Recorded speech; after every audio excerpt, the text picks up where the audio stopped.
समाजशास्त्र है उसका विकास कितने चरणों में हुआ है ना, कितने स्टेजेस में हुआ? तो हम बोल रहे थे कि 4 स्टेजेस में हुआ है।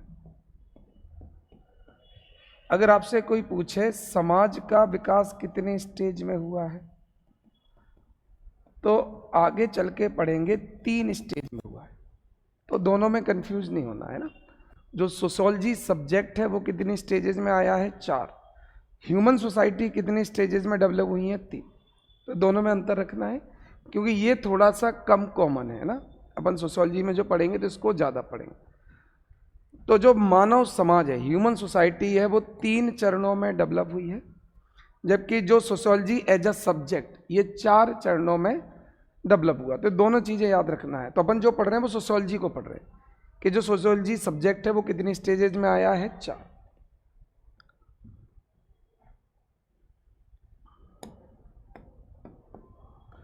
तो सबसे पहले हमने क्या बोला था? फर्स्ट स्टेज में जो ग्रीक के विद्वान हुआ करते थे, जैसे प्लेटो, और प्लेटो ने या प्लूटो ने एक बुक लिखी थी दी रिपब्लिक, एक बुक लिखी थी दी रिपब्लिक, है ना। दी रिपब्लिक में उन्होंने बोला था कि जो व्यक्ति का व्यवहार है वो किसके द्वारा निर्धारित होते हैं? समाज का, है ना।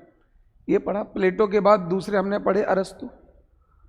अरस्तु ने 2 बुक लिखी, एक लिखी एथिक्स और एक लिखी पॉलिटिक्स। और इन्होंने क्या बोला? व्यक्ति का व्यवहार समाज को निर्धारित। तो प्लेटो के बाद अरस्तु ने उल्टी कर दी, बिल्कुल ठीक है। चूंकि व्यक्ति का व्यवहार नहीं बदल सकते, इसलिए समाज भी नहीं बदल सकते। इसके बाद सिरारो जो रोम के थे, उन्होंने एक बुक लिखी डी ऑफिसेस। अब जो पहला फेज पढ़ रहे थे उसमें हमने क्या पढ़ा था कि अलग से कोई सोशियोलॉजी नहीं था, पॉलिटिक्स के साथ पढ़ते थे, ये सब था, और लॉ पर ज्यादा ध्यान देते थे। और ऊपर से एक सोफिस्ट आता था, उन्हें पूरी तरह से किस पर फोकस किया? ईश्वर। फिर आया सेकंड फेज। सेकंड फेज में हम क्या हो गए? रैशनैलिटी पे चले गए। हमें सोचने लगे यार सब कुछ नेचर है तो समाज भी नेचर का पार्ट है, नेचर में बदलाव होते हैं तो समाज में भी बदलाव होते हैं, तो ये हो जाएगा। इस पे चले गए। इस सेकंड फेज में कौन कौन थे? मैकियावेली, जिन्होंने द प्रिंस लिखी। पहले फेज में तो 3 है, प्लेटो, अरस्तु, सिरारो। सेकंड फेज में मैकियावेली, जिन्होंने कौन सी बुक लिखी? The Prince. थॉमस मूर, जिन्होंने कौन सी बुक लिखी? यूटोपिया। तो ये सेकंड फेज के सोशियोलॉजिस्ट है। विको ने कौन सी लिखी? The new science. और मॉन्टेस्क्यू ने कौन सी लिखी? The spirit of laws. ये सब सेकंड फेज के सोशियोलॉजिस्ट हैं जो अब तार्किक तरीके से देखने लगे। अब हमें देखना है तीसरी स्टेज, और सबसे महत्वपूर्ण जो स्टेज है वो थर्ड स्टेज ही है सोशियोलॉजी की।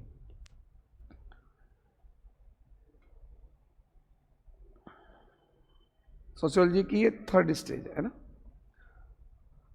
अब हमने बताया था कि थर्ड स्टेज में हुआ क्या था। इंग्लैंड में आ गई इंडस्ट्रियल रिवॉल्यूशन, जो वहाँ का एग्रेरियन सोसाइटी था, कृषि समाज, वो खत्म हो गया।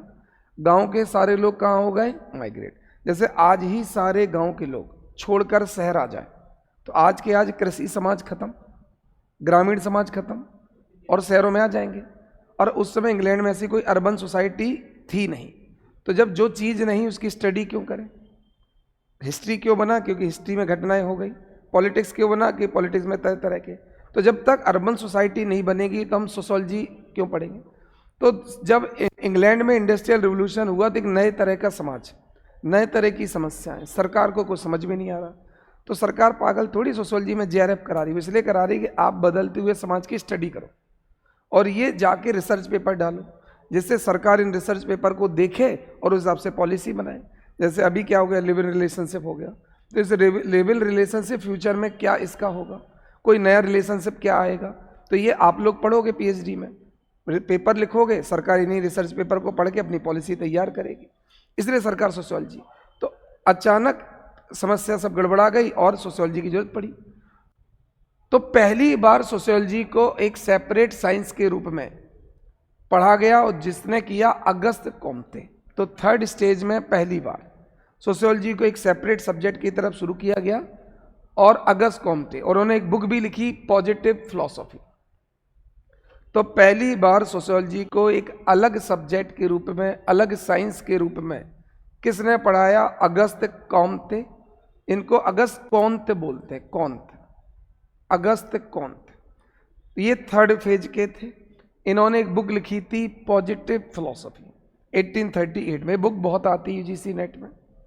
तो अगस्त कौंत ने एक बुक लिखी पॉजिटिव फिलॉसफी, और उसमें तो थर्ड स्टेज में पहली बार संस्मान एक सब्जेक्ट माना गया। किसने पहली बार इसको एज ए सब्जेक्ट स्टेब्लिश किया? तो अगस्त कौंत है। बुक कौन सी लिखी थी उन्होंने? Positive philosophy. और इसमें जो शब्द यूज किया, तो पहली बार अगस्त कौंत ने समाजशास्त्र को अलग से सब्जेक्ट लिया, इसलिए फादर ऑफ सोशियोलॉजी किसको कहते हैं? अगस्त कौंत।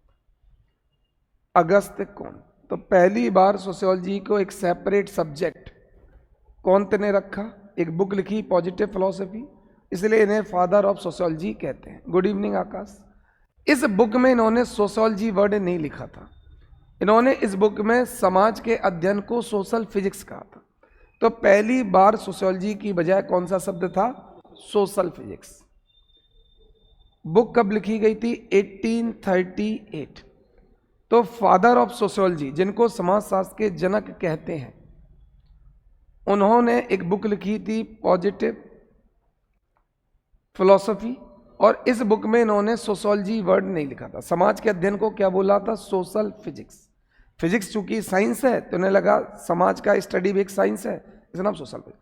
पर किस्मत थी कि इस शब्द को क्वेटलेट नाम के व्यक्ति 1835 में यूज कर चुके थे। तो जो सोशल फिजिक्स शब्द था वो 1835 में एक पेपर में पब्लिश हो चुका था। किसने शब्द का पहले यूज किया था? क्वेटलेट ने। तो अगस्त कौंत ने जिस शब्द का यूज किया था वो पहले कोई और कर चुका था, इसलिए इनको मजबूरी में नाम बदलकर सोशियोलॉजी रखना पड़ा। इसलिए अगस्त कौंत ने सोशल फिजिक्स का नाम सोशियोलॉजी। तो अगर क्वेटलेट थोड़ा भी लेट हो जाते तो आज हम सोशियोलॉजी के बजाय क्या पढ़ रहे होते? Social physics. तो पहला जो नाम रखा गया था वो सोशल फिजिक्स रखा गया था।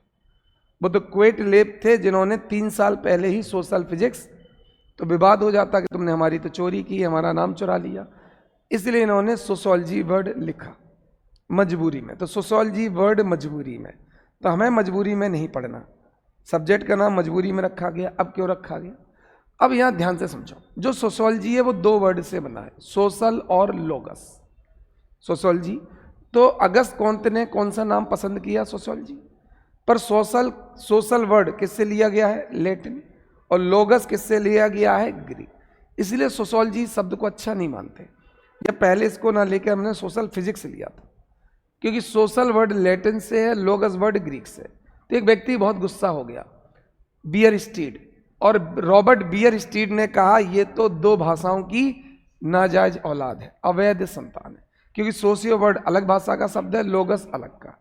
तो जो सोशियोलॉजी है वो लैटिन और ग्रीक से बना है, इसलिए बियर स्टीड सोशियोलॉजी वर्ड को पसंद नहीं करते। बोले ये कैसा नाम है यार, आधा नाम किसी और भाषा का, आधा, ये तो 2 अलग अलग नाजायज औलाद सी है। तो किस समाजशास्त्री ने सोशियोलॉजी शब्द को अवैध संतान माना था? तो Robert Bierstedt. Robert Bierstedt ने इसे अवैध संतान माना था, अवैध संतान माना था। क्लियर? तो जब सोशियोलॉजी की बहुत बुराई होने लगी, कैसा नाम है, कैसा नाम, देखो पहले असली नाम तो सोशल फिजिक्स था, सोशियोलॉजी मजबूरी में रखा है, मजबूरी में तो जल्दी में कुछ भी गलत सलत लिख देते हैं। सबसे ज़्यादा बुराई की रॉबर्ट बियर स्टीड ने। तो सब बुराई होने लगी तो एक व्यक्ति थे जॉन स्टुअर्ट मिल, उन्होंने कहा इसके नाम इथनोलॉजी रख देते हैं। इथनो मतलब मानव, लॉजी मतलब अध्ययन, मानव का अध्ययन, इथनोलॉजी। पर लोगों ने ज़्यादा पसंद नहीं किया, तो एक अल्टरनेट ऑप्शन आया भी था कि क्या इसका नाम इथनोलॉजी रख सकते हैं, पर लोगों ने पसंद नहीं किया। कमाल की बात है, MPPSC में इसी साल यही पूछा गया था कि किसने इथनोलॉजी शब्द दिया था। MPPSC मेंस में पूछा था कि सोशियोलॉजी के लिए स्टुअर्ट मिल ने कौन सा नाम सोचा था, तो कौन सा नाम सोचा था? एथनोलॉजी। तो ये थर्ड स्टेज में समझ रहे क्या चल रहा है? थर्ड स्टेज में एक अलग साइंस बन गई। क्रेडिट अगस्त कौंत को दिया जाएगा, उन्होंने एक बुक लिखी थी पॉजिटिव फिलॉसफी 1838 में। इन्होंने समाज के अध्ययन के लिए शब्द रखा था सोशल फिजिक्स, पर यह नाम कोई और यूज कर चुका था, क्वेटलेट, 3 साल पहले, इसलिए मजबूरी इन्होंने सोशियोलॉजी रखा। फिर इसमें कंट्रोवर्सी हो गई क्योंकि सोशियो वर्ड किसी और भाषा का, लॉजी वर्ड किसी और भाषा, लैटिन और ग्रीक मिल गए, इसलिए बियर स्ट्रीट ने से दो अलग अलग भाषाओं की अवैध संतान बोला और इसकी जगह स्टुअर्ट मिल ने बोला कि भाई साहब सोशियोलॉजी की जगह क्या एथनोलॉजी यूज कर सकते हैं, पर लोगों ने सोशियोलॉजी को ही एक्सेप्ट कर लिया। ठीक है, जैसा भी नाम है वैसे रख देते। जैसे आई मैग्नस जब नाम रखा तो लोगों ने कहा कैसा नाम है, कोई शिखर रखता है, कोई सफलता रखता है, कोई सरस्वती रखता है, मैग्नस क्या है, पर शुरुआत में फिर मैग्नस ही चल गया। तो हाँ, तो क्रिएटिव है, ऐसी सोशियोलॉजी भी क्रिएटिव है, आधा नाम लैटिन आधा ग्रीक, तो फिर लोगों ने उसी क्रिएटिविटी को मान लिया। तो इसी फेज का मतलब एक और थे जॉन स्टुअर्ट मिल, और इंग्लैंड में सोशियोलॉजी की स्थापना जॉन स्टुअर्ट मिल ने ही की थी। थर्ड फेज में एक और विद्वान थे अगस्त कॉन्त के अलावा, जॉन स्टुअर्ट मिल, और इंग्लैंड में sociology subject John Stuart Mill ने ही शुरू करवाया था। क्लियर? तो कहानी पूरी समझ में आ रही है। जॉन स्टुअर्ट मिल, हाँ चलो, इसके बाद इसी समय थर्ड में एक और विद्वान थे हर्बर्ट स्पेंसर। हर्बर्ट स्पेंसर, इसी समय एक और समाजशास्त्री विचारक थे हर्बर्ट स्पेंसर। अब यहां समझो, डार्विन का एक नियम है सर्वाइवल ऑफ द फिटेस्ट। क्या है सर्वाइवल ऑफ द फिटेस्ट? जो इन्वायरमेंट की कंडीशन के हिसाब से जितना अच्छा खुद को ढाले लेगा वही उसके सरवाइव करने के चांसेस ज्यादा होंगे। तो सरवाइव वही करेगा जो फिटेस्ट होगा, सर्वाइवल ऑफ फिटेस्ट। तो ऐसी हर्बर्ट स्पेंसर ने कहा कि भैया समाज में भी यही नियम चलता है, सोशियोलॉजी में भी यही नियम चलता है। जैसे अपन देखते हैं, जैसे जीन्स अपना कॉटन का कपड़ा, तो मुझे बता रफ एंड टफ ज्यादा कौन सा? जीन्स। फटेगा कम, गंदा कम होगा। तो अगर इन दोनों में कंपटीशन करें तो आज के समय इतना पॉल्यूशन है, कौन सा फिट होगा? जीन्स। तो जीन्स चलेगा, कुर्ता उर्ता बाहर हो जाएगा, यही हुआ। तो हर्बर्ट स्पेंसर ने कहा कि जैसे इंसान ऑर्गेनिक है और वो तभी फिट करेगा, ऐसे समाज भी एक ऑर्गेनिक है, और जब समाज के नियम आज के समय में फिट होंगे तभी वो चलेंगे। जैसे अर्बन फैमिली, शहरों में जमीन सस्ती है कि महंगी है? महंगी है, तो घर बड़े बन पाएंगे, छोटे छोटे बनेंगे, तो ज्वाइंट फैमिली हो पाएगी कि न्यूक्लियर? तो चूंकि शहर में घर बड़े बन नहीं सकते, तो शहर के माहौल के हिसाब से कौन सी फैमिली अच्छी है? न्यूक्लियर। तो अपने आप ज्वाइंट फैमिली का कॉन्सेप्ट खत्म, क्योंकि वो सर्वाइव नहीं कर सकता। तो जैसे इंसान सर्वाइव तभी कर पाएगा जब फिट होगा, ऐसी समाज की वही चीज सर्वाइव कर पाएगी जो उस माहौल के लिए फिट होगी। ये बात बोलने वाला पहला व्यक्ति कौन था? Herbert Spencer. तो हर्बर्ट स्पेंसर ने डार्विन का एक कॉन्सेप्ट यूज किया था। तो पहली बार समाज को इंसान की तरह ऑर्गेनिक या जैविक या जिंदा मानने वाली चीज, जैसे इंसान एक जिंदा चीज है, अगर फिट नहीं हुआ तो मर जाएगा, ऐसी समाज की चीजें भी मर जाती हैं अगर वो फिट नहीं बैठ पाई। तो हर्बर्ट स्पेंसर ने डार्विन का एक कॉन्सेप्ट यूज किया था, survival of the fittest. Survival of the fittest, और इस पर इन्होंने एक बुक लिखी, the study of sociology. Herbert Spencer ने एक बुक लिखी, द स्टडी ऑफ सोशियोलॉजी। पहली बार किसी बुक में सोशियोलॉजी वर्ड यूज किया गया इस बुक में, पहली बार। तो पहली बार सोशियोलॉजी वर्ड यूज किया गया इस बुक में, क्योंकि जो बुक अगस्त कॉन्त ने लिखा था उसमें सोशियोलॉजी वर्ड यूज नहीं किया गया था। क्या किया था? Social physics. तो पहली बार किसी किताब में, देखो सोशियोलॉजी वर्ड यूज किसने किया? अगस्त कॉन्त। देखो अगस्त कॉन्त ने पूरी किताब लिख डाली, पब्लिश कर दी, पर उस जगह हर जगह यूज किया सोशल फिजिक्स, सोशल फिजिक्स। फिर लोगों ने बताया ये नाम तो कोई और यूज कर चुका है, तो इन्हें कहा चलो ऐसा करते हैं, हम इसकी जगह दूसरा नाम रख देते हैं। तो किताब में सोशियोलॉजी वर्ड नहीं आया था, किताब में कौन सा चला था? Social physics. तो पहली बार किस बुक में, देखो पूछे पहली बार सोशियोलॉजी शब्द यूज किसने किया? अगस्त कॉन्त। अगस्त कॉन्त ने किया, पर पहली बार बुक में सोशियोलॉजी वर्ड किस बुक में यूज किया गया? The study of sociology. ये बुक किसने लिखी? Herbert Spencer. इन्होंने डार्विन के किस सिद्धांत का यूज किया? Survival of fittest. तो ये बता दोगे तो दो क्वेश्चन तैयार हो गए। पहली बार सोशियोलॉजी शब्द किसने यूज किया? अगस्त कॉन्त। और पहली बार किसने अपनी किताब में सोशियोलॉजी वर्ड यूज किया? क्योंकि अगस्त कॉन्त ने सोशियोलॉजी वर्ड तो यूज किया पर अपनी किताब में नहीं किया था, सोशल फिजिक्स किया था। ठीक है, तो समाज को मानव शरीर के समान ऑर्गेनिक माना था इन्होंने। तो पहली बार समाज को जिंदा या ऑर्गेनिक माना था हर्बर्ट स्पेंसर ने।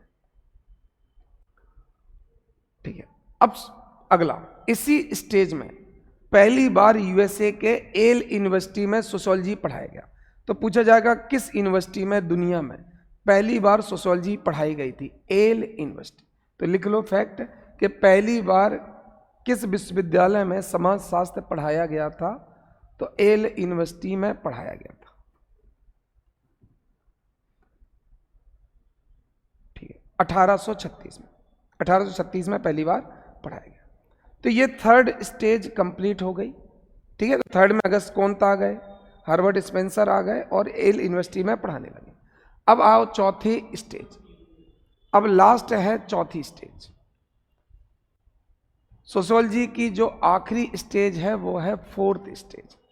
यहां तक सबको अगर समझ में आ रहा तो ऑनलाइन वाले कमेंट करके वाई टाइप कर दें कि हाँ सर यहां तक का तो पूरा समझ में आ गया, कोई दिक्कत नहीं।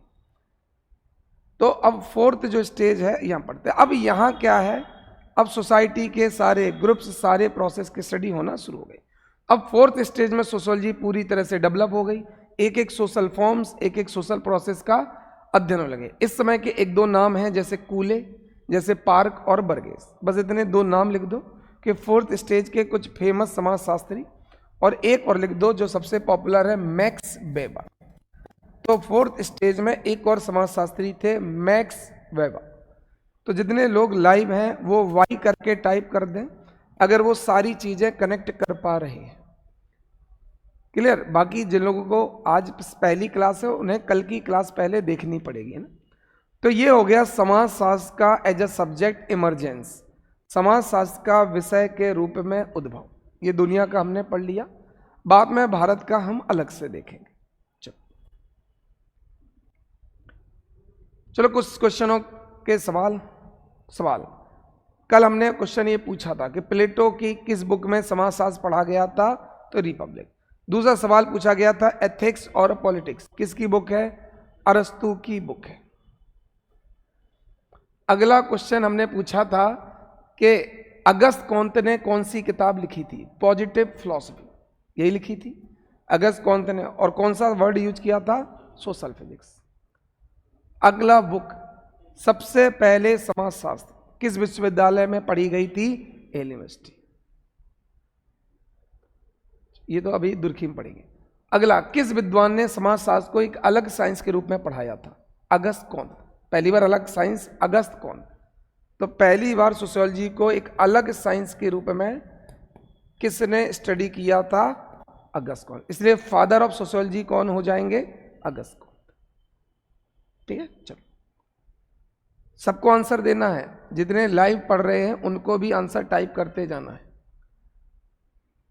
चलो अब अगला है फील्ड ऑफ स्टडी, अगला फील्ड या स्कोप। अब हमें पढ़ना है समाजशास्त्र की फील्ड, समाजशास्त्र में कैसे पढ़ा जाता है। अब यहां समझते हैं।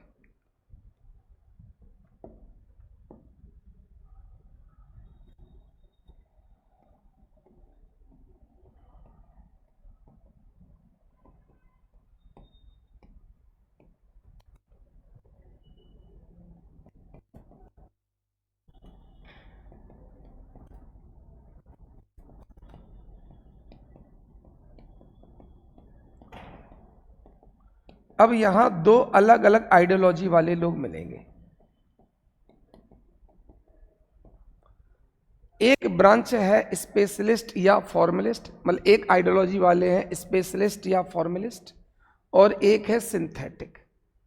अब यह समझते हैं। स्पेशलिस्ट का मतलब है कि जो सोशियोलॉजी है वहां एरिया, फील्ड, क्षेत्र डिफाइन कर देना चाहिए। जैसे इतिहास, राष्ट्रपति का चुनाव कैसे होता है हिस्ट्री में नहीं पढ़ते, इसका मतलब हिस्ट्री में फिक्स है कि क्या पढ़ना है और क्या नहीं पढ़ना। तो कुछ लोग कहते हैं जैसे दूसरे सब्जेक्ट में सब कुछ फिक्स है कि पॉलिटी में क्या पढ़ना, हिस्ट्री में क्या पढ़ना है, ऐसी सोशियोलॉजी में भी फिक्स कर दो। उनको स्पेशलिस्ट या फॉर्मलिस्ट आइडियोलॉजी वाले लोग बोलते हैं। तो जिन लोगों का मानना है कि फिक्स होना चाहिए उन्हें कहते हैं स्पेशलिस्ट या फॉर्मलिस्ट विचारधारा के लोग।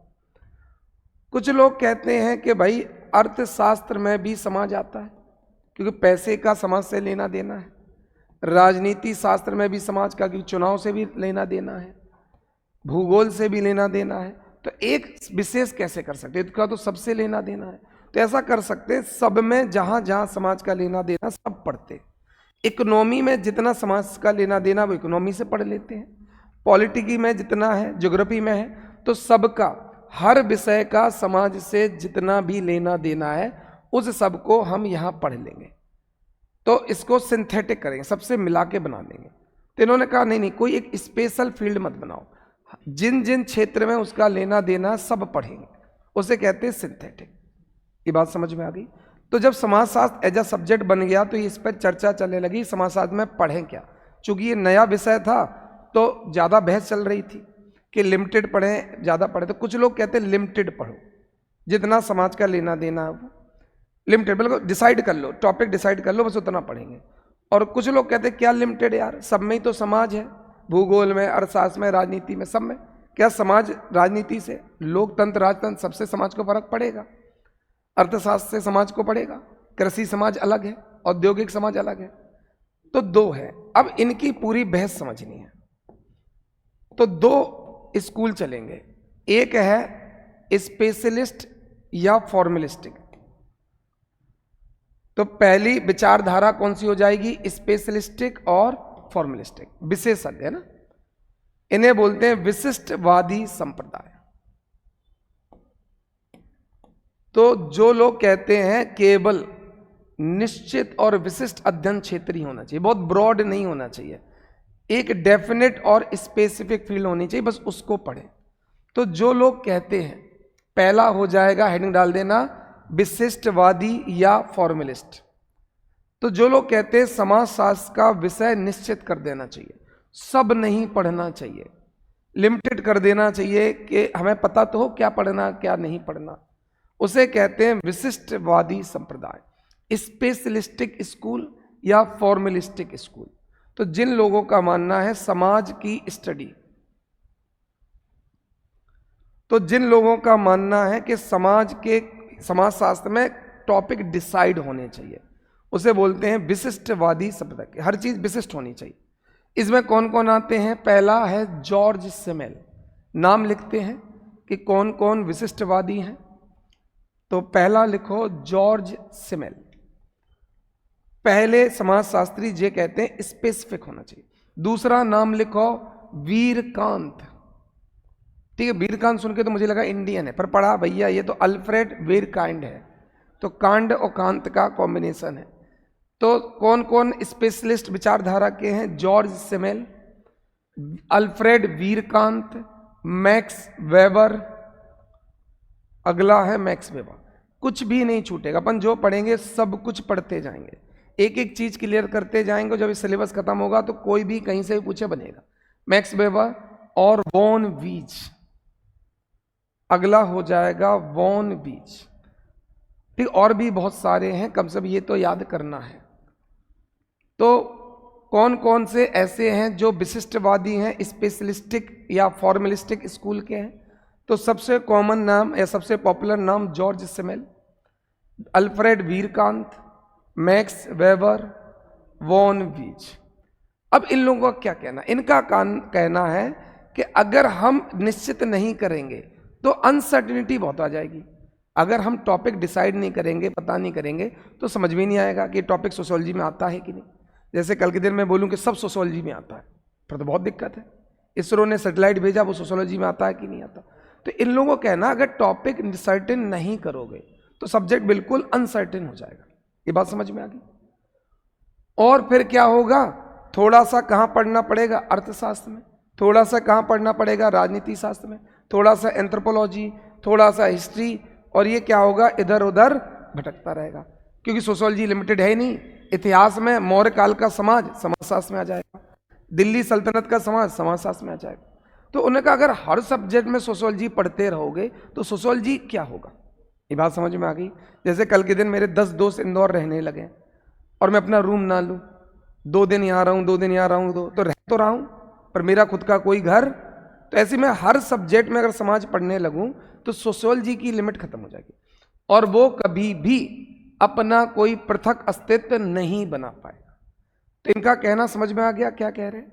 इनका कहना भैया बिल्कुल डिसाइड कर लो समाजशास्त्र में क्या पढ़ना है, ज़्यादा भटकाव नहीं रखना है, नहीं तो समाजशास्त्र का खुद का अस्तित्व नहीं। तो अगर मैं 3-3 दिन सारे दोस्तों के यहाँ रहना शुरू करूँ तो महीना तो मेरा निकल जाएगा, पर मेरा खुद का रूम नहीं रहेगा। जैसे 3 दिन रह लूंगा, फिर सारा सामान किताबें उठाऊंगा, फिर दूसरे दोस्त के यहाँ, फिर तीसरे, तो ऐसे भटकता रहेगा समाजशास्त्र। सही है। अब इन लोगों की डिटेल में बात समझते हैं। जॉर्ज सेमेल का यह कहना है, तो पहले तो ये पढ़ लिया कौन कौन का कहना है, अब क्या कहना है और देख लेते हैं। तो जॉर्ज सेमेल कहते हैं केवल सोशल रिलेशंस ही पढ़ने चाहिए, सामाजिक संबंध ही समाजशास्त्र में पढ़ना चाहिए और कुछ भी नहीं। तो जॉर्ज सेमेल ने कहा क्राइटेरिया फिक्स करो, फील्ड फिक्स करो, क्षेत्र फिक्स करो, सोशल रिलेशन। सोशल रिलेशन जैसे कंपटीशन, सोशल रिलेशन जैसे कॉपरेशन, सोशल रिलेशन जैसे सबऑर्डिनेशन, जैसे प्रभुता, जैसे डिवीजन ऑफ लेबर, यही एक दूसरे के संबंध है। तो उन्होंने कहा जितने भी समाज में रहने वाले लोगों के आपसी संबंध हैं बस उसको पढ़ो। समाज में हमारे संबंध क्या रहते हैं? या तो हम एक दूसरे से कंपटीशन करते हैं, जैसे समाज में 2 दुकानें हैं, या फिर समाज में हम एक दूसरे से सहयोग करते हैं, एक अधीन रहते हैं, एक अधीन एक डोमिनेंट रहता है, और डिवीजन ऑफ लेबर। समाज में सबके अलग अलग काम, जैसे मैं एज अ टीचर आपको पढ़ा रहा हूँ। तो जॉर्ज सेमेल ने कहा कि समाज शास्त्र में सब मत पढ़ो, केवल सोशल रिलेशंस पढ़ो। बात समझ में आ गई? तो विशिष्टवादी में जॉर्ज सेमेल ने कहा कि केवल सोशल रिलेशंस पढ़े जाने चाहिए। सोशल रिलेशंस जैसे प्रतिस्पर्धा, सोशल रिलेशन जैसे कॉपरेशन, ये सब पढ़े जाने चाहिए सोशल रिलेशंस। ये जॉर्ज सेमेल ने बोला। तो जॉर्ज सेमेल ने कहा समाजशास्त्र की फील्ड बिल्कुल लिमिटेड करके केवल सोशल रिलेशन पढ़ो। अब अगले समाजशास्त्री की बात करते हैं, अल्फ्रेड बीरकांत की। इन्होंने क्या बोला? इन्होंने रिलेशन नहीं, मेंटल रिलेशंस पढ़ने चाहिए।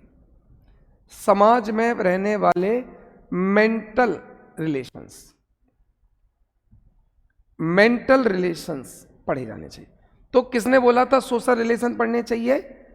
जॉर्ज सेमेल। जॉर्ज सेमेल कहते हैं कि समाज में हमारे जो एक दूसरे से संबंध है, हमारा सहयोग, हमारे यही तो संबंध, या तो हमारा किसी से कंपटीशन है, या तो हमारा किसी से सहयोग है, ठीक है, या तो फिर हम किसी के गुलाम या किसी पर हावी है, इस तरह से। पर अल्फ्रेड ने बोला, बीरकांत ने, कि नहीं, मेंटल रिलेशन, जैसे हमें किसी से प्रेम है, हमें किसी से घृणा है, किसी से ईर्ष्या है, किसी से स्नेह सम्मान, ये सब हमारे मन में चलते हैं कि नहीं? ये सब मन के ही तो हमारे इन मेंटल रिलेशंस, हम दूसरे लोगों के प्रति क्या भावना रखते हैं, उनको पढ़ा जाना चाहिए। तो अल्फ्रेड बीरकांत ने कहा मेंटल रिलेशंस पढ़ना चाहिए। तो जॉर्ज सेमेल क्या कहते हैं? सोशल रिलेशन पढ़ो, सामाजिक संबंध पढ़ो। और अल्फ्रेड बीरकांत क्या कहते हैं? मानसिक संबंध पढ़ो। ये क्लियर समझ में आ गया? और ये कहते बस यहीं तक लिमिटेड रहो। इसलिए ये कहा स्पेशलिस्टिक या फॉर्मलिस्टिक स्कूल के लोग माने जाते हैं, वो लोग जो कहते हैं लिमिटेड रहो, जिससे इसका अलग अस्तित्व बना रहे, चाहे वो जॉर्ज सेमेल हो, चाहे अगला आता है मैक्स वेबर। ये भी इसी स्कूल, इसी विचारधारा के व्यक्ति है, George Simmel, Vierkandt, Max Weber. Max Weber कहते हैं केवल सोशल एक्शंस, सामाजिक क्रियाओं का अध्ययन होना चाहिए। जो हम समाज में रहकर क्रियाएं करते हैं, है ना, जितनी भी सोसाइटी हमारी क्रियाएं, शिक्षा, विवाह, सब केवल उनका अध्ययन होना चाहिए। तो जॉर्ज सेमेल ने बोला कि सामाजिक संबंधों का, अल्फ्रेड बीरकांत ने बोला मानसिक संबंधों का, मैक्स वेबर ने कहा सामाजिक क्रियाओं का। तो इससे क्या हो जाएगा? लिमिटेड हो जाएगा, केवल इतना पढ़ेंगे तो ये फिक्स हो जाएगा, इसलिए इसको। और वॉन वीज का कहना है कि केवल मानवीय संबंध का होना चाहिए, जबकि जॉर्ज सेमेल ने क्या कहा था? सामाजिक संबंध। वॉन वीज क्या कहते हैं? मानवीय संबंध, और कुछ नहीं पढ़ना चाहिए। तो सोशोलॉजी में कुछ लोगों का मानना है लिमिटेड रखो, बहुत फील्ड मत बढ़ाओ, नहीं तो अनलिमिटेड हो जाएगा। इस विचारधारा को क्या कहते हैं? विशिष्टवादी, स्पेशलिस्टिक स्कूल या फिर फॉर्मलिस्टिक स्कूल कहते हैं। इसमें कौन कौन विद्वानों का नाम लिया जाता है? जॉर्ज सेमेल, जिन्होंने कहा केवल सामाजिक संबंध होने चाहिए, अल्फ्रेड बीरकांत, जिन्होंने कहा केवल मेंटल, मानसिक संबंध होना चाहिए, मैक्स वेबर, जिन्होंने कहा सामाजिक क्रियाएं होनी चाहिए, या वॉन वीज, जिसमें केवल मानवीय संबंधों का अध्ययन होना चाहिए। बात समझ में आ गई? अब इसकी अब वॉन-बीज ने कितने तरह के मानवीय संबंध पढ़े थे? 650। और बोला बस ये 650 पढ़ो, बस और कोई सब्जेक्ट नहीं। तो उन्होंने कहा समाज शास्त्र में केवल ये 650 तरह के संबंध पढ़ लेना चाहिए बस। तो वॉन-बीज ने कहा 650 तरह के मानवीय संबंध पढ़ने चाहिए, इसके अलावा कुछ भी नहीं चाहिए, बस कुछ भी नहीं। ठीक है, चलो अब इसकी आलोचना करते हैं। आलोचना, अब ये क्या कहते हैं, हर चीज फिक्स कर दो और उसको फिक्स कर दो। अब जैसे किसी अन्य, अब इन्होंने कहा जो चीज समाज शास्त्र में पढ़ी जाए वो चीज किसी और विषय में नहीं। जैसे अकबर का प्रशासन है, हम कौन से सब्जेक्ट में पढ़ते हैं? हिस्ट्री, किसी और में तो नहीं पढ़ते। तो जो चीज हिस्ट्री में पढ़ी जाती है कहीं, यही तो एक सब्जेक्ट की निशानी है। तो समाजशास्त्र का स्पेशलिस्टिक स्कूल क्या कहता है कि भैया जो चीज हम समाजशास्त्र में पढ़ेंगे वो कहीं और नहीं पढ़ी जानी चाहिए। पर समाजशास्त्र के पहले लॉ में तो बहुत पहले पढ़ चुके थे। प्रॉब्लम समझ गए? प्रॉब्लम ये है कि इन्होंने जो शर्त रखी तो कानून में तो बहुत पहले से चीजें पढ़ी जा रही, मानव का मानव से संबंध, किसी ने किसी की हत्या कर दी, कोई क्रिया। तो इसमें आलोचना लोगों ने ये की कि जो चीजें समाज में आज पढ़ी जा रही ये पहले पढ़ चुके हैं कानून में, बहुत पहले व्यवस्थित तरीके से। ये दिक्कत है। पॉलिटिकल साइंस की क्लास 1 सितंबर से है ना नीति जी, 1 सितंबर से पॉलिटिकल साइंस की क्लास स्टार्ट होगी। अभी history, sociology, maths, Hindi, English की चल रही। तो आलोचना समझ गए। अब अगले स्कूल की तरफ चलते हैं। अगला है सिंथेटिक, संश्लेषित संप्रदाय। संश्लेषित, ये जस्ट उल्टी बात कर रहे हैं कि भैया लिमिटेड है ही नहीं समाज सब जगह। ये क्या कह रहा है कि ये कह रहा है कि सोशियोलॉजी का वर्ड सुनो, ये कहते हैं हम मानते हैं कि समाज शास्त्र का क्षेत्र बहुत बड़ा है, पर हर साइंस में समाज का क्या लेना देना है इसको पढ़ना तो पड़ेगा। तो उन्होंने कहा हमें मानते हैं पर कानून का समाज से क्या लेना देना, पढ़ना पड़ेगा, सब पढ़ना ही पड़ेगा। इसमें कौन कौन आते हैं तो लिख लो नाम। तो जो संश्लेषित विचारधारा के उसमें है एमिल दुर्खीम, जो अपने विचारकों की लिस्ट में भी है, पढ़ेंगे। मैक्स वेबर भी है। एमिल दुर्खीम का मानना है कि भैया समाज शास्त्र को सब जगह पढ़ा जाना चाहिए। सिंथेटिक मतलब सब जगह, सिंथेटिक पॉलिटिक्स और इसका सिंथेसिस, सबका सिंथेटिक। तो इस विचारधारा के लोग हैं एमाइल दुर्खीम। इसके विचारधारा के हैं हॉब हाउस। हॉब हाउस भी सिंथेटिक स्कूल के विद्वान हैं। Hob house. इसके है पिट्रिम सोरोकिन। तो कौन कौन से विद्वान हैं जिनका मानना है समाज शास्त्र को हर विषय में पढ़ा जाना चाहिए? एमाइल दुर्खीम, हॉब हाउस और पेट्रिन सोरोकिन। इन तीनों का मानना है समाज शास्त्र को लिमिट में नहीं रख सकते। ये सिंथेटिक विचारधारा वाले लोग थे। दुर्खीम ने बोला था कि सामूहिक प्रतिनिधानों का विज्ञान, इस चीज को एक्सप्लेन करेंगे जब दुर्खीम पढ़ेंगे। सोरोकिन ने कहा कि कोई भी साइंस प्योर और स्वतंत्र हो ही नहीं सकती। और हॉब हाउस ने भी बोला अलग अलग पढ़ना। मतलब तीनों का यही मानना है कि समाज शास्त्र का क्षेत्र लिमिटेड हो नहीं सकता। तो समाज शास्त्र की फील्ड को जब हम डिसाइड करने गए तो कितने विचारधारा निकल कर आ गई? 2। पहली विचारधारा कौन सी है? स्पेशलिस्टिक या फॉर्मलिस्टिक, जो कहते हैं भैया स्पेसिफिक सब्जेक्ट होना चाहिए। जबकि दूसरा कौन सा? सिंथेटिक, जो कहते हैं सब में पढ़ जाना चाहिए। कितने लोग स्पेशलिस्टिक विचारधारा के लोग हैं? George Simmel, Alfred Vierkandt, Max Weber और वॉन बीज। 4 कहते हैं कि स्पेसिफिक हो जाना चाहिए। जबकि एमाइल दुर्खीम, सोरोकिन और हॉब हाउस। अब आलोचना करते हैं। अगर समाज शास्त्र में सब में पढ़ने लगे तो समाज शास्त्र हर विषय की खिचड़ी बनकर रह जाएगा। आज ही पेपर 1 की क्लास आज से ही स्टार्ट है। आज रात से आपको मिलना स्टार्ट हो जाएगी। कल से ये 5 बजे ही मिलेगी। आज 5 बजे क्लास हो नहीं पाई तो ये रिकॉर्डेड फॉर्म में आज मिल जाएगी, है ना। कल से आपको ये 5 बजे मिलेगी। समाज शास्त्र सभी सामाजिक विज्ञानों की खिचड़ी मात्र रह जाएगा। तो पहली प्रॉब्लम है, अगर सब में पढ़ना शुरू कर दिया तो खिचड़ी टाइप की रह जाएगी और इसका अन्य विज्ञानों पर आश्रित हो जाएगा, क्योंकि इतिहास पर डिपेंड हो जाएगा, जहां जहां पढ़ते हैं वहां सब पे डिपेंड हो जाएगा। तो एक तो खिचड़ी बन जाएगा, डिपेंड हो जाएगा, और अगर हम सबको सम्मिलित कर लेंगे तो किसी भी एक चीज को, अगर हम सबको पढ़ना शुरू कर दें तो किसी एक चीज को पढ़ना मुश्किल है। जैसे कोई व्यक्ति केवल एक, जैसे आप लोग रिसर्च करोगे, पीएचडी करोगे, तो सब में पीएचडी करोगे कि एक टॉपिक पे पीएचडी। तो जब एक चीज को, कम चीजों को पढ़ा जाता तो ज्यादा अच्छा पढ़ सकते हैं। पर समाजशास्त्र क्या कहते हैं, इसका तो लिमिट ही नहीं, सब कुछ पढ़ना है। तो जब तुम सबको पढ़ोगे तो मुझे बताओ ढंग से स्टडी किसकी कर पाओगे, किसी की नहीं। और जब किसी की नहीं कर पाओगे तो कोई ढंग की रिसर्च ही नहीं होगी, ढंग का कोई काम नहीं होगा। तो अगली आलोचना समझ गए कि अगर हर चीज को पढ़ना शुरू कर दिया तो किसी भी चीज की ढंग से स्टडी नहीं हो पाएगी। चलो, तो ये हो गए समाजशास्त्र के दो स्कूल। चलो अब देखते हैं। सबसे पहले फॉर्मलिस्टिक स्कूल में कौन कौन आता है, इनमें से पहचानना।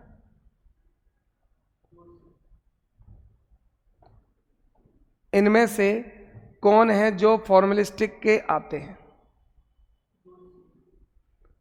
फॉर्मलिस्टिक में जॉर्ज सिमेल आते हैं। तो जॉर्ज सिमेल है, तो इसमें आंसर बता दोगे।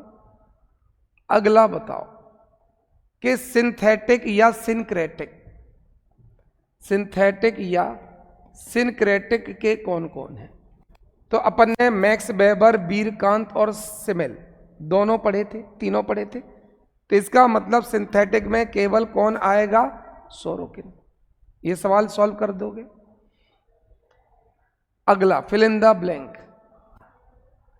कौन इसको एक स्पेसिफिक के अलावा एक जनरल साइंस बनाना चाहते हैं? किस स्कूल वाले इसको नहीं, वो तो स्पेसिफिक बनाना चाहते थे। क्या बोला? जनरल साइंस, स्पेसिफिक नहीं समान। कौन बनाना चाहते थे? सिंथेटिक वाले, संश्लेषित वाले। तो जो संश्लेषित वाले हैं वो इसकी फील्ड को लिमिटेड नहीं रखना चाहते थे। अगला, कौन इसको एक स्पेसिफिक सब्जेक्ट बनाना चाहते थे? तो इसका हो जाएगा स्पेशलिस्टिक या फॉर्मलिस्टिक। समझ में आ रहा है? क्लियर? तो स्पेशलिस्टिक या फॉर्मलिस्टिक ब्रांच वाले लोग एक इसको स्पेसिफिक साइंस बनाना चाह रहे हैं। ऑनलाइन वाले बच्चे आंसर कर पा रहे हो? Fill in the blanks. अच्छा, ये अभी पढ़ा है। तो ये हो गए हमारे समाजशास्त्र के चारों स्टेजेस हो गई, चारों चरण हो गए, और समाजशास्त्र की हमारी फील्ड हो गई। अब हमारा तो जो इंट्रो था वो हम कंप्लीट पढ़ चुके हैं कि समाजशास्त्र कैसे कैसे आया और इसकी कौन सी दो ब्रांच हो सकती। अब हम अगली क्लास से थिंकर उठाएंगे एक एक करके। तो अगली क्लास से हम थिंकर, तो पहला जो थिंकर, तो एक एक करके सारे थिंकर शुरू हो जाएंगे। तो अब हमारी यूनिट 1 यहाँ से शुरू है। तो अभी तक हमने सिलेबस से नहीं, पर इसका बैकग्राउंड पढ़ लिया, जिससे थोड़ी समझ में आ जाएगी। जैसे मैक्स वेबर पढ़ाऊंगा तो मैं कहूँगा मैक्स वेबर स्पेशलिस्टिक आइडियोलॉजी वाले थे, तो आपको समझ में आ जाएगा। अरे ये सब नहीं पढ़ना चाहते, थोड़ा सा पढ़ना चाहते, तो अब थोड़ा समझ में भी आ गया तो अपन इंट्रो हो जाएगा। तो अपन अगली क्लास से एक एक थिंकर शुरू करते हैं, ठीक है? तो अब नेक्स्ट क्लास में मिलते हैं थिंकर की थिंक, ठीक है? तो अब क्लासें बड़ी हो जाएंगी, अब 7 से 9, 7:15 से 9 बजे तक चलेगी। तो अब थिंकर होगा तो अब 9:15 बजे तक, हाँ, अलग से कुछ भी नहीं लेना पड़ेगा। संदीप बघेल जी, जो भी मैं पढ़ा रहा हूँ उसके लिए हम ही आपको नोट्स प्रोवाइड कराएंगे। अभी आप पीपीटी से पढ़िए, पर आपको नोट्स प्रोवाइड कराएंगे। अलग से सिंगल एक बुक नहीं पढ़नी पड़ेगी। जो टीचर यूजीसी नेट पढ़ता है वो खुद 40-50 किताबें पढ़कर पढ़ा रहा होता है। तो आपको सिंगल कोई बुक, क्योंकि ये एक किताब का कंटेंट नहीं, किसी से कुछ, किसी से कुछ, तो आपको 10 यूनिट में जो भी मैं पढ़ाऊंगा वो कम से कम 40 से 50 किताबों का कंटेंट होगा। तो आपको अगर इतनी किताबें ही पढ़नी पड़ेगी तो फिर बैच की कोई ज़रूरत ही नहीं। तो अगर बैच ले लिया तो टीचर पर पूरी तरह से रिलाय करना है। तो अब हम अगली क्लास में पढ़ने जाएंगे थिंकर्स। अभी हफ्ते में 4 दिन क्लास चलेगी, फिर हम 1 आध महीने बाद इसको रेगुलर कर देंगे ना। Thank you, all the best.